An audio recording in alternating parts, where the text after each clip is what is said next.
So banks are no longer safe. Okay, we think that we can put our money in a bank and it's protected.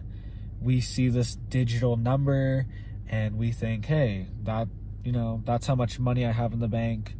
This is what we all do. I do this too. But it's getting to a point where it's not as safe as it used to be, okay? Just from things like inflation and prices going up, gas going up, all these things are depreciating your dollar every single day. That's already making your dollar at risk in the bank or whatever currency you use. That's already at risk. But now banks in China are having huge issues, okay? And they're declaring martial law because banks are not able to give people back their deposits. So they have tanks on the street, okay? Tanks on the street. This is like another Tiananmen Square scenario or something along those lines. So tanks on the street in China for people's banks, okay? People just want to go to their bank and get their money out. Nope, denied. And this has been happening for months already. People have been denied their bank deposits. And just in one province alone, deposits have totaled over $6 billion. And that's 40 billion yuan have just vanished. And they're saying that it's become part of the bank's assets. I don't know what's happening. Maybe the bank's declaring bankruptcy. Like, I don't really know exactly what's happening because they're not telling people what's happening. They told them that they're having, you know, like a financial system restructuring and that people's money will be on hold for a little bit. But that was months ago and they haven't given people any updates. And now over $6 billion just in one province has vanished. This is from a reporter on the ground. They said, this is huge. Don't know how this will end. Henan Bank is not the only one that is having problems with liquidity. So that's the province, Henan. It's not the only one.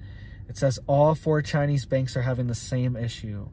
And people cannot withdraw their money with their bank cards or get their money out. So just confirmed over $6 billion is froze up. What happens if this happens here? What happens if this happens in Europe? All right, we've seen the euro collapsing right now. Okay, the euro is not looking good. It's normally way higher than the dollar, the exchange rate. It's normally like, you know, 1.5, 1 point whatever.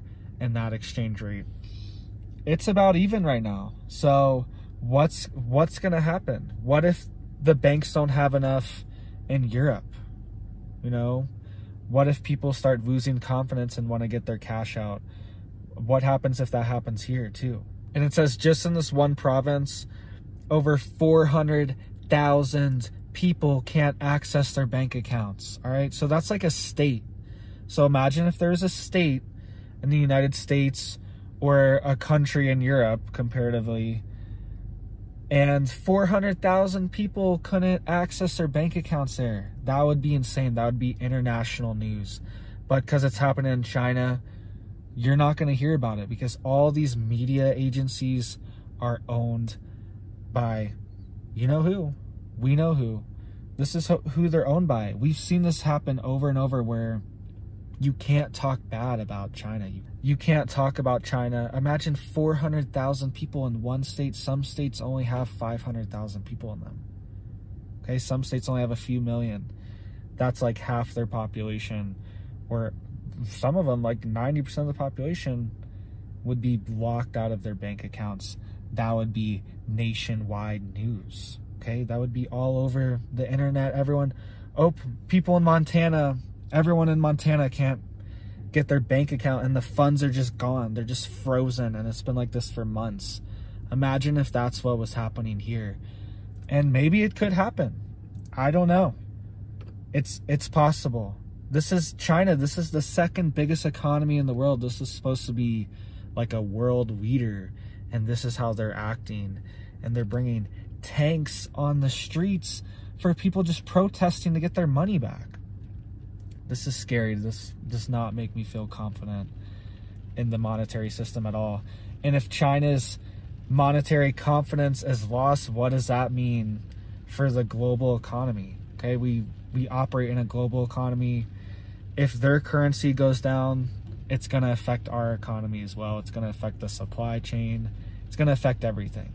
And get this, China is warning of forceful, quotes, forceful measures if Nancy Pelosi visits Taiwan. That's what China is warning. All right, that's like a threat against one of our officials. Like, that's very serious. If she goes somewhere, that's technically its own country. I mean, that's how it's classified right now. It's called Taiwan. There's plenty of stuff that says made in Taiwan.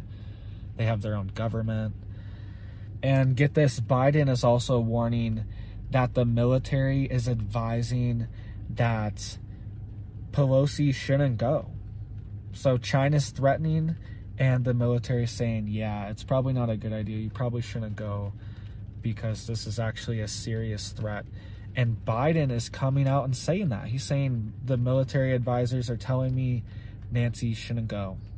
So this is all serious. These are serious threats. This is called saber rattling. You know, this is what they do before something big happens. So get prepared now. Don't stop, guys. Get some chickens. Get a garden going. Okay? Don't stop. Get some seeds. If you have seeds, little seed packets, you can like trade that for money. You know, if something happens, can't get your dollars out of your bank, can't get your euros, whatever, you could trade seed packs for stuff. You know, you can barter, and seed packs are going to be super valuable, and it's something you can have a lot of them. And it's like one little seed pack that's like $2 or $3. That's going to be super valuable because people can grow plants with that, grow food with that, and then they can get more seeds from that, from the plants. So think about that too. Seed packets, definitely going to be valuable. Definitely could be like its own little currency. Keep stocking up. Keep trying to grow anything. Get some chickens. All the new chicks are starting to lay. I was seeing some new eggs in there, some little eggs. So that's exciting. We're getting some new stuff on the farm. Finally, you know, you got to feed them for like 4, 5, 6 months before they even start laying. Some of them don't lay for like 8 months. So that's a long time to just be like feeding an animal. I guess it's just like a pet, but it's a lot of them. They actually eat a lot of food once they get full grown. So keep winning, keep going, keep fighting, keep staying strong, and thank you guys. You have a big blessed day. Yes.